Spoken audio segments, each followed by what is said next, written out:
Dua, tiga mah.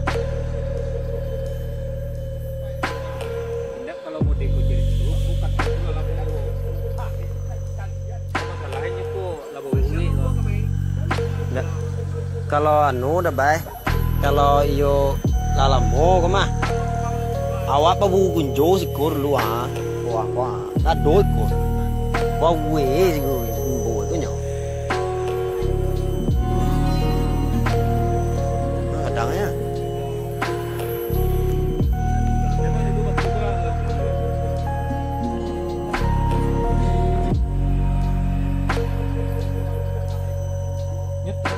Tanah juga.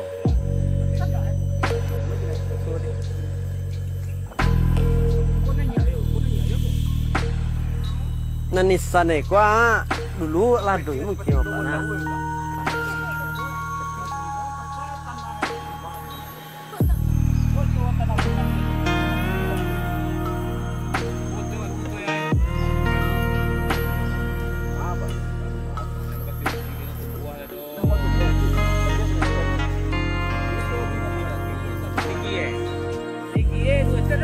Bos tinggi dado kau tegak lu tinggi dado. Tinggi. Kayu tuan tua. Tinggi dado.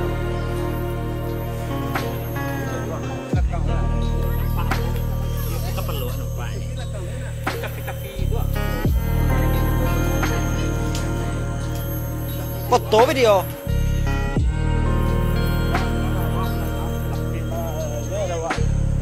Video kan?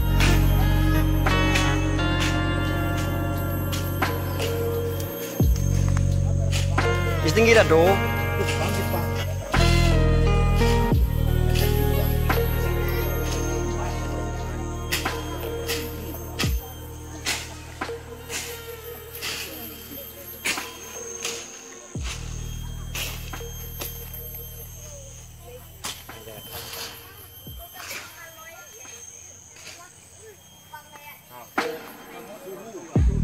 Kadangnya.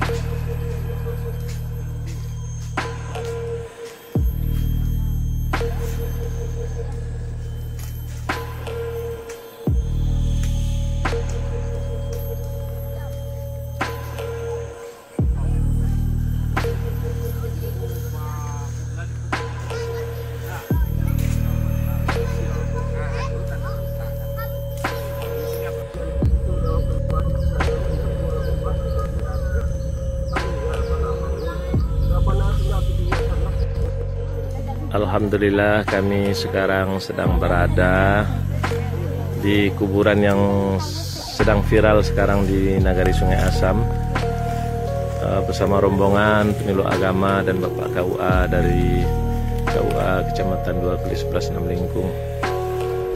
Inilah kuburan itu Bapak Ibu, memang kita lihat dengan kasat mata. Lihat dengan mata telanjang memang seperti biasa tapi sangat unik karena tanahnya yang begitu meninggi dengan tiba-tiba. Ini kuburan ini terletak di kuburan kaum suku Panyalai di Nagari Sungai Asam, Kecamatan 2 Kali 11 Namlingkung, Kabupaten Padang Pariaman.